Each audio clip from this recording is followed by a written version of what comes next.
Welcome back, everybody. This is Eric and Chad here, and yes, we're at Moss Pawn and Gun again today. We've got another Gun Gripe episode coming out here for you. We haven't had a chance to film at Moss as often as we'd like to. We're trying to change that. We try to cut as many of these episodes here as we possibly can because Moss is the birthplace of Gun Gripes. And today we had a Gun Gripe episode that was submitted by a viewer. He actually wanted us to elaborate on this a little bit, and his Gun Gripe that he wanted us to talk about is anti-gun neighbors, how to deal with anti-gun neighbors. And that can be a tough thing. Well, You shoot more. Okay, well, there's a little bit more to it than that, but I suppose his whole gripe and the point that he was trying to make in the email, I won't share the email with you in its entirety, but one of the things that he was mentioning is that, he lives in an area where legally it's okay for him to shoot in his yard and everything like that, and he's, within his rights to shoot in his yard and everything, and every time he goes outside to shoot, his anti-gun neighbors that live on either side of him get the cops involved and they complain about noise and everything like that.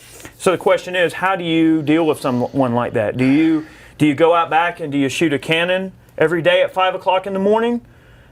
I mean, that could be a possible solution. Or do you try to work with them and talk to them and make them understand that what you're doing is completely legal? I mean, there's been instances where we've had the cops called on us on numerous times in numerous different locations. And we're one of those groups of people where people will go, yeah, you can come over and shoot. Okay. And we come over and start blowing things up and making rackets. And then all of a sudden we're not welcome anymore. So there is kind of a fine line there that has to be upheld, I suppose. Yeah, there is. Well, let's lay out kind of some of the groundwork. So basically, the common thing is if you live inside the city limits, typically firing a gun inside the city limits is no good, okay? If you live outside the city limits and you're 50 yards away from like a public road, you have a safe backstop, and you're complying with noise ordinance, then legally you can shoot in your yard all you like. Yep. That's kind of the ground rules as far as that's concerned. But like Eric said, we have had the cops called on us on several occasions at different locations. Like one of the most recent times that I can remember was the guys in my Sunday school class. I organized this big shoot, and like everybody in the class is just vehemently pro-gun. So we get together, and everybody's got their guns laid out on the table and everything. We had barbecue and all, and we brought the cannon. So the guy had a nice backstop in his yard, and he's well outside the city limits, and we're just letting this cannon rip out there, just blanks, stuff with insulation, making all kinds of ruckus. And cops show up, and my Sunday school teacher, he was like rolling the cannon away from the line. He was like, oh, but the cop didn't even know that like binary was legal. We were setting off some binary charges and shooting skeet and shooting rifle stuff. We brought some suppressed guns. I mean, we were having a good time. He was asking if I had paperwork for the cannon. Yeah, what are you talking about? It's a front stuffer. It's black powder. You don't need paperwork for it. It's just a big muzzle loader. But that's one of the biggest things is misinformation on the cop side of things when they come out. There is. There's a lot of misinformation there. And one thing that I'll mention too is that every single jurisdiction is different. It doesn't matter. It can be like a kind of a citywide rule. It can be a state rule. It can be all different things that come into play. But that all depends on where exactly you live and in terms of what rules you have to follow. I mean, in Georgia, the rules are kind of, I don't want to say super tightly enforced. I would say loosely enforced. They're loosely enforced. The whole 50 yards from a public roadway, I mean, yeah, they don't want you discharging a firearm within 50 yards of public roadway. They want you to be 500 yards or more away from another person's residence. Sometimes that can be hard. I mean, you got to own a lot of land to be more than 500 yards from someone's residence. Where I live is a very rural area. It's out in the middle of nowhere. I've got a 100-yard range in my backyard. I shoot my Barrett into it. I shoot my cannon into it, and anything in between, and anything under that. And I shoot suppressed. I shoot sometimes all hours of the night. Well, where I live, the noise ordinance is 11 p.m. So I could literally, according to the noise ordinance, because I'm not in an area where I'm around anybody, I could literally be shooting a Barrett M107 at 10:59 with 30 seconds to spare, and legally, I'm not in trouble. Now, just because I'm legally not accountable for making a bunch of racket with a Barrett, does it still, on that token, mean that I'm not responsible for pissing off my neighbors? Yeah, well, does it make you a good neighbor or a bad neighbor? Does it make you a good neighbor? So I think the answer to that question that we posed earlier would be, think of the most neighborly thing to do. If my neighbor was elderly and he or she needed help lifting something, do you think that it would be very neighborly for me to go, oh, I don't have time to help you, instead of, well, let me help you with that, because obviously you're not able to do this on your own. Helping people out with minor tasks like that, or just being a good neighbor. Hey, I'm out of town. Can you go check on my dogs for me real quick? Or, hey, I'm out of town and my burglary alarm just went off on my phone. Can you go by and make sure everything at my house is okay? That's being a good neighbor. Now, the way that I would approach that, if somebody were calling the cops on me for making a bunch of racket, like your case was, the person that submitted this gun gripe, if that person was calling the cops on you all the time, what I would do is I'd try to get to the bottom of it. I'd go talk to them and just be like, hey, what's the problem? Is it the noise? Is it the fact that we're pro-gun and you're not, and you're just, from a political standpoint, you're just calling the cops for no other reason because you hate guns? I mean, find the course of action and try to find a way to appease them and make them happy, and everybody will be okay. I mean, okay, is it a noise issue? Do I need to push up a bigger berm? Do I need to shoot suppressed? Do I need to invite you over? Are you jealous that I didn't invite you over to shoot or whatever? You don't have to invite your neighbor to come over to shoot every time you shoot, but you'll find that when you get to the bottom of it, it might be something dumb as the reason they're calling the cops. But if you just assume that they're an anti-gun prick and you don't know the difference, then you won't ever know if you don't find out. Yeah, I mean, it's best to confront them and just kind of, just be yourself and be nice and be neighborly. Where we shoot all the time at the farm, I mean, we've got neighbors fairly close by, but, where we shoot is legally plenty of distance away from everything and whatever around. We got plenty of good, safe berms. Yeah. But we have had the cops out there on a couple of occasions. One of the most special times, it was pretty funny. It was during the AR magazine torture test, and you were running that little pistol, I mean, just like a scalded ape, and they were calling the cops thinking we had machine guns out there, which, I mean, we have a lot of machine guns out there on occasion, but sure. Cop shows up, he couldn't find the place. Yeah. So, like, he and my father were walking down the hill, and we, just chit-chat and everything, and the guy was a fan of the channel, and yards, it wasn't a big deal. Usually 9 times out of 10, it ends up working out just fine. But, it's one of those things. I mean, here's another good way to look at it, okay? How many times have you, as a neighbor, let's just say that, all right, you're not shooting that day, you're just hanging out, and say you got some anti-gun neighbor, like the one that we're posing in this, for instance, type of scenario here. Say you have an anti-gun neighbor who, it's Saturday night, and he's got 30 people over at his house, and he's got, Lil Wayne blared as loud as it'll possibly go, and you can hear it from a mile away, and he's having a big house party. Shaking your windows and stuff like that. What do you do in that case? What I would do is I would go over and look, pal, I don't mind that you like Lil Wayne, you want to listen to Lil Wayne, you want to hang out and get drunk and do whatever you're going to do, but all I ask is, when I shoot, leave me the heck alone. I'm not going to call the cops, I'm not going to give you a hard time, but when I shoot, leave me alone. And you have a right to make noise, I have a right to make noise, so that way, if it's an issue of, it's a noise-making thing, okay, they're calling the police on you because you're making racket and it displeases them. That's one little bargaining chip you might have there is, look, you were having a dang shindig at your house the other day making all this dang racket, and what, you're going to call the cops on me for shooting, and you're here blasting out Lil Wayne at 1 o'clock in the morning? So there's an angle you can look at it. So, I mean, sometimes people are noisy, and that's just part of it. Yeah, I mean, Eric was mentioning, like, building bigger berms or shooting suppressed. One of the best things is, if you don't want anybody knowing that you're shooting in your backyard, shoot suppressed for the most part. I mean, you shouldn't have to. You shouldn't have to, but I mean, for noise ordinance and whatnot, just keeping the peace with everybody. Yeah. And I mean, why not? You know, but that's one option. But what they do, like over in Europe, they have these, and they do it here too, but primarily in Europe, where they have like designated areas for shooting. You can't shoot in your backyard. In a lot of places, you have to go to a range and you have to be a member. And they have these really tall berms back there, and they have like basically like big privacy fences and channels and stuff like that they shoot into to control the noise pollution. Yeah. And like lines of Leland cypress trees or big tall privacy fence, stuff like that directs that noise more upwards instead of out. And a lot of reflective surfaces and stuff like that. I mean, all that makes noise just travel.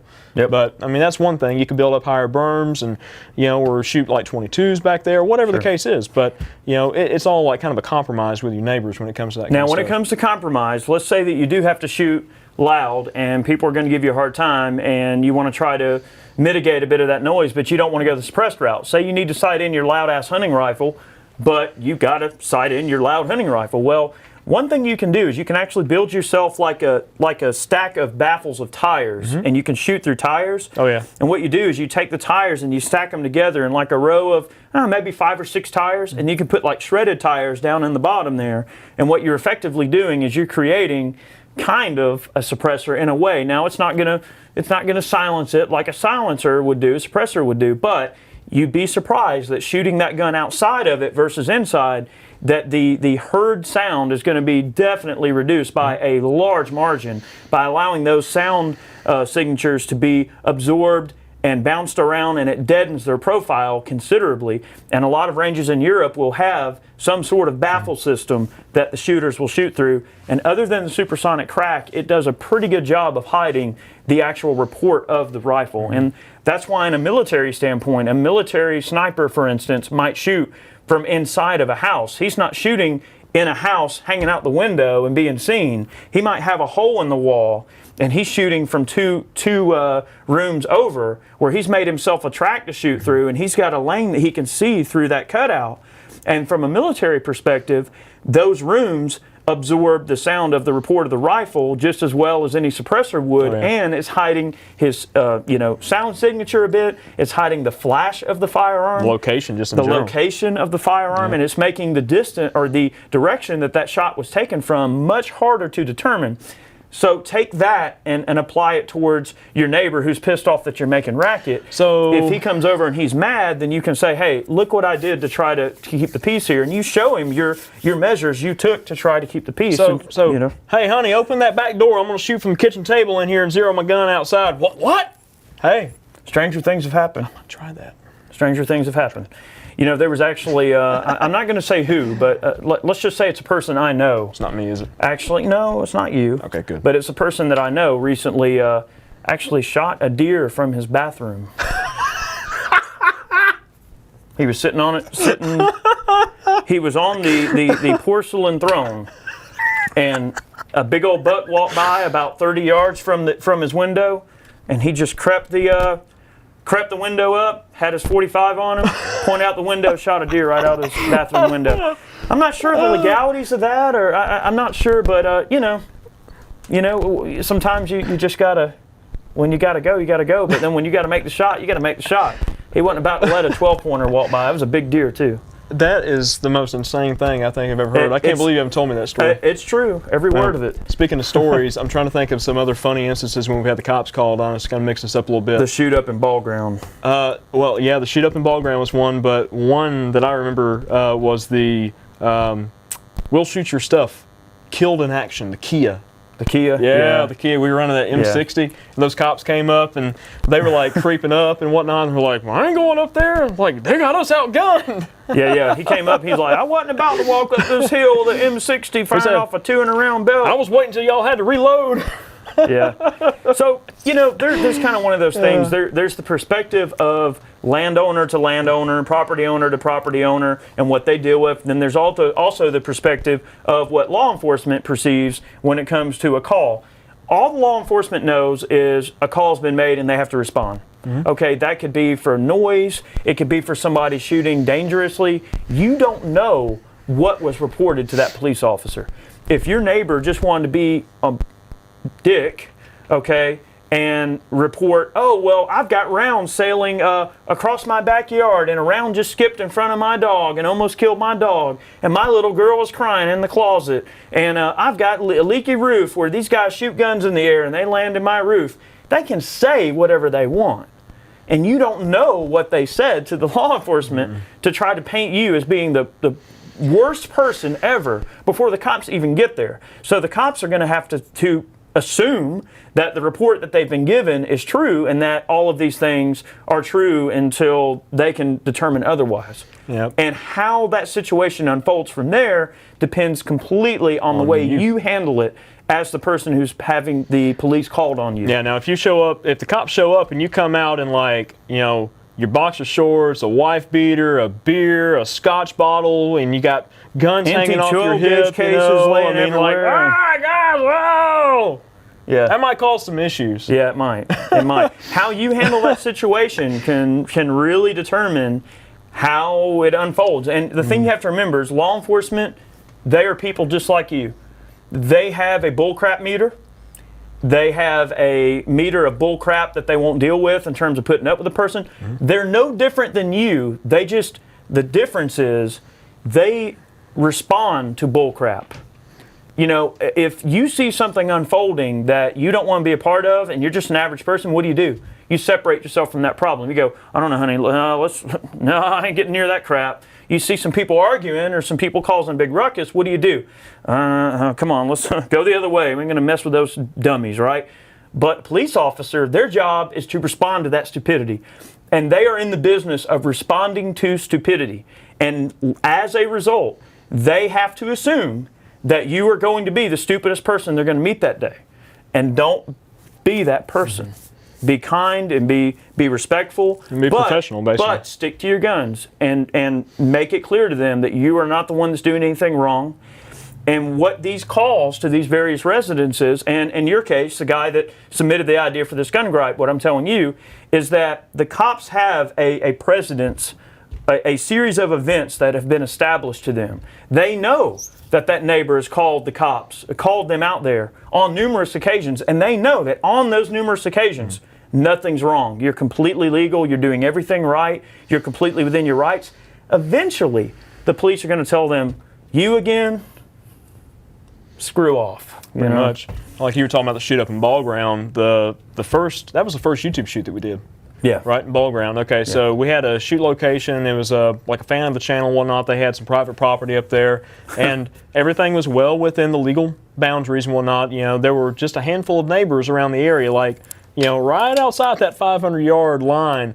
And the city, the police, the fire department, everyone was notified like months in advance that location was going to be causing like utter hell as far as noise is concerned. We even had a couple of, I think, firefighter guys just hanging out. They were eating food and just enjoying themselves. But we had this one neighbor, you know, of the property there, just calling relentlessly, and we were like running errands and stuff like that, and they actually put their lawnmower out front with a sign on it that said "Asshole Gun Club."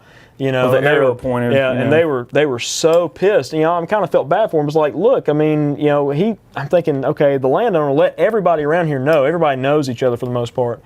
And then when they called the police, you know, obviously should have rescinded into, well, hey, you know, we knew about this for months. I mean, where were you, you know? So apparently there was some fair or something going on in town, and there was a bunch of the policemen that got pulled away at that particular opportunity to hang out at the fair. And of course, if you're a police officer, that's a pretty gravy job to get. Oh, what did you do today? I got to hang out at the fair and just hang out. I mean, that's an easy task, candy. Right? Kind of eat cotton candy, hang out, and just make sure everything's good. So imagine you get this call and, oh, I got to drive all the way up into the boondocks to go see what this stupid noise complaint's about. So yeah, the guys showed up and they were a little mad. And one of them was a motorcycle officer, so he got his motorcycle stuck. We had to help him get his dang motorcycle out. It was kind of soggy down there. I felt bad for the guys, but you know, we offered them barbecue. We were trying to be cordial and nice to them, and it ended on a very positive note. They totally got that we were okay, and that, you know, all of the reports that they had gotten were to be expected, and they knew that everything was going on. So let's say that you have these anti-gun neighbors and you know that you're going to have some shindig where you're going to have some buddies over and shoot some guns or something, and you know that there's likely going to be some kind of a phone call because of the noise and everything. Maybe consider just calling them and giving them a warning saying, hey, I'm over here at such and such address. We shoot all the time. Yes, someone's going to call you because it's what they do, but we're doing this. Expect this. If you kind of put the cart before the horse, so to speak. Well, that's exactly what we do on a regular basis. If we're going to be out there, you know, with like a machine gun or something like that from Quiet Right Firearms or Binary, you know, we give them a heads up. It's like, hey, you know, we're going to be shooting the machine gun until it melts. We're going to be running a belt fed, or we're going to be you're going to hear 1,000 rounds of full auto fire for about 30 minutes, and then that's going to be it for the day. So you might get some calls. As long as you warn them, then most people generally are going to be pretty understanding of that. You know, as long as you give them some warning. We gave the City of Locust Grove warning on our second YouTube shoot, and we had it kind of like right outside of our hometown, and they were getting calls. So many calls, they started telling people, "Oh, there's blasting going on in the area. Don't worry about it." So the government, well, the officials at Locust Grove kind of told a white lie to keep the peace. They did, and blasting. Sometimes that happens. Okay, it's just one of those things. But so I'm going to play devil's advocate for a minute. So say you've got a neighbor that's like right outside, the boundary or whatever in your local jurisdiction, and you shoot during the day. Okay, say you get off kind of early, like right after lunchtime, you work an early shift, and you just want to come home, blow off some steam, or go out and target shoot, or whatever the case is. You want to make a lot of racket. Well, your neighbor over there, maybe he works a night shift, and maybe he sleeps during the day, and you're like, disturbing his rest and impacting his work ability life. To work. Yes, sure. Now that's a different circumstance. I mean, that are you within the law? Yeah, probably. But is it a nice thing to do? It's like, hey, buddy, well, what days are you off? When are you away from the house? Like, I'll try to schedule it around there, whatever the case is. And in that case, like that would be the ideal thing for like suppressed shooting.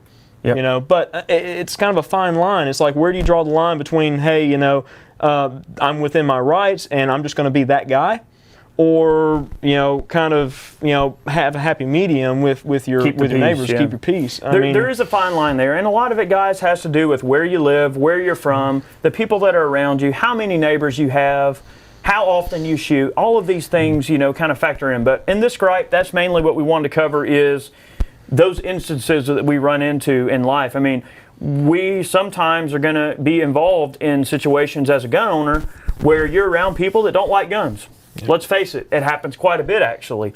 And when you're confronted by those people, you have to take the upper hand, but you have to do it in a way that uses logic and not emotion. And a lot of anti-gun people tend to be extremely emotional. When a little bit of logic comes into play, they'll realize that they're actually just full of crap. All right, so funny story. I've got a friend that told me this, and I'm like, you've got to be kidding me. So literally every time he's moving guns from his car to his home, or from his home to his car to go to the range, he doesn't have a place to shoot. He lives in the city, so he goes to a public range to go shooting. So every time he's moving guns and ammo in and out of the house, his nosy neighbor calls the cops. This guy's, he's loading his car up. I think he's going to go somewhere and do something crazy. I don't know. It's scaring me. I don't... Really? I mean, they've gotten this call, I mean, so many times, it's not even funny. And it's like, what do you do? He's like, I just keep doing what I'm doing. The cops know that I'm just going to the range. Well, yeah, I mean, it's so random to think about it. So what if I'm pro-gun, right? You're pro-gun. What if I were to, what if if I never saw my neighbor with a gun, and I called the police and I was like, you know what, I just want to make a report. I'm very, very concerned for this guy's safety because he does not own a firearm. I've never seen him with a gun, and I think that someone could come in his house and kill him at any second, and I'm afraid that I won't be around to help him when that time comes. So, maybe you should go over there and talk to him and tell him to grow a pair and get a gun and defend his house, because I don't know, I'm starting to wonder about the guy. I mean, the thing is, I totally respect someone that is not pro-gun's right to not own a gun. If you don't want to own a gun, fine. A guy comes in and points a 1911 at you and tries to rob you, you can scream. That's fine. You can do that if you want. And that's a true story. But it's not your right to tell me I can't own a gun. That is not your right, because you want to be unarmed doesn't mean that I have to be unarmed, and I'm not going to be unarmed. Yeah. That's just the bottom line. And I'm not going to get into the story right now, but there's a very, very good story that kind of goes around that, and it involves one of our YouTube subscribers who had a family member. I'll tell it real quick. I'll keep it very simple. You might as well, because you've already talked about it. I already talked about it. It's kind of out of context, but it's a good story. It is a little bit out of context, but we had a subscriber who had a family member who was constantly getting robbed and everything like that, and one day he just kind of had the final straw, because this robber basically, and he doesn't know if it was the same guy or not, but on one instance, this guy kicked in his door and literally, is pointing a 1911 right at him. His wife is sitting right there, his kid's in the other room, and he gets robbed right there in front of his wife. No means to defend himself, no firearm to defend himself, and that's a very crummy situation. And anti-gun as well. And definitely of an anti-gun mindset. He had the idea, the cops will be there if I need something. Yep. Well, nobody got hurt, luckily. They took what they wanted. They ransacked his living room and one of the adjacent rooms, and they left. Luckily, no one was hurt. He was very lucky. The next day, his brother convinced him to go into town and buy himself a gun. He bought a 1911. He bought I think he just bought a Taurus 1911, just an entry-level 1911. Loaded the gun, went home, okay? Everything was good. About a week later, he didn't know if it was the same guy, but he got robbed again. There were two guys. A few guys, yeah. They came in the door. He had the 1911 on the couch. He picked it up, pointed at the guy, shot the first one right in the chest, killed him. First round he'd ever fired out of a pistol in his entire life, and he killed a dude.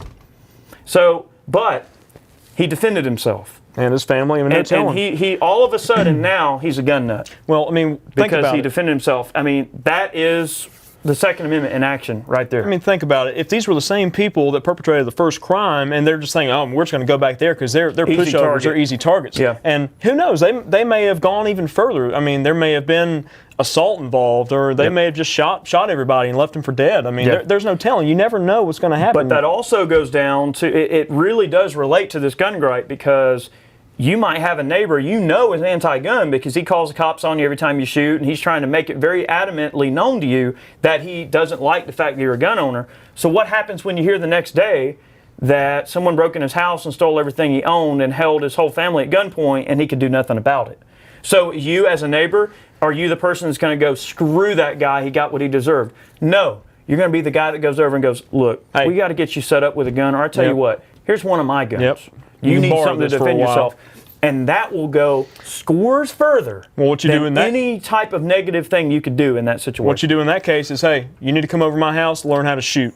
Exactly. You know, there you go. Any gun owner, I promise you, when presented with that situation from an anti-gun neighbor, if you're anti-gun and you're watching this video, you should know that the average gun owner, 95% of us, would do anything that we could to help you.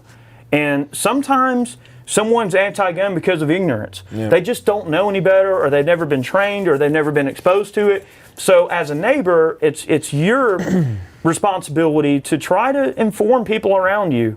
If they're maybe just a little bit on the ignorant side, or they just don't know, or whatever, try to inform them. And I think that most people, when presented with the facts and presented with the way that it is, they will generally err the side of pro-gun over anti-gun 9 times out of 10. To the shooting experience itself, I mean, just the idea of self-preservation, self-protection, I mean, that's what drives a lot of gun owners nowadays. I mean, a lot of people are getting into it for self-defense. Invite your friend over, invite your neighbor over shooting who's calling the cops over you, or take him on a dove hunt, or take him deer hunting, or let him go kill a turkey, or whatever. Expose him to it, and I think that will actually help kind of smooth things along a little bit, and it's never that simple, but we can only assume that maybe. I will say that early on, like when we were doing YouTube videos and such, I mean, we were shooting on the weekends because we both work full-time jobs basically, and we were kind of pissing off a lot of the neighbors and pissing off like my family who lived at the farm, and we got to the point where we tried to film like during regular business hours, if you will, where most of the populace around the area was out of the house, at work, whatever the case is. And we try to be done by a certain time so I don't disturb my father, because he gets home, middle of the afternoon a lot of times. But, we made some compromises to kind of keep the peace with everybody and continue what we like to do. Right. So, I mean, that's a perfect example of kind of making compromises. However, compromise is a two-way road. It is. And the antis have to compromise too. And that's something that when it comes to guns, they don't really know what compromise means. In a compromise, I do something for you, you do something for me, and we all kind of come together, and we each sacrifice a little bit, but in the end we both win. So, if the antis are going to expect us to shoot suppressed all the time, or to not shoot when they're around, or whatever, then they need to also understand that they need to just lax up on it and not quite be so hard-headed about it. So it is a fine line there, and that was a very good gun gripe. I appreciate you submitting that to us. We always have a ton of these ideas that come in. We try to get to them as quickly as we can, but hopefully we elaborated on that in the right way, and maybe you guys kind of have some thought-provoking stuff to think about here. So, maybe if you're anti-gun, you're watching this, you might go, oh, those guys are right. I can see where that would be the case. Or maybe you're pro-gun and you're going, yeah, I can kind of understand maybe a little bit of the sissiness that the anti-gun people go through. I mean, and I wouldn't even compare it to a manhood thing as much as I would it's just a form of ignorance. It's just being ignorant. Being ignorant or being uninformed. I mean, it's just typical causes. But It is. you know, I think that I'd like to hear some of you guys' stories. Yeah, let me know. So- Yeah, down in the comment section below, have you ever had the cops called on you? Do you have an anti-gun neighbor? Tell us all your stories, and maybe in a year or so, we'll look back through all of them. We'll pick some of the coolest ones, and we'll elaborate on this video again a year from now. Let's call it that. Thanks for watching. We really appreciate the support. We've gotten a ton of support from you guys in the form of man cans. I mean, you guys know that we sell a product called man cans. It's a very big part of how we maintain in terms of, you know, we make a little bit of money off of them. We're not getting like loaded or anything, but the man can is kind of like a monthly subscription box that we sell. Make sure you go over to our website and sign up for our email list, so you can make sure you're staying on top of all the announcements that have to do with man cans, and also shoots and meet and greets. Yeah, just the channel in general. Yeah, just channel news. So make sure you sign our email or sign up on our email list. Thank you for watching. We got many more on the way. We appreciate it. Take it easy, guys.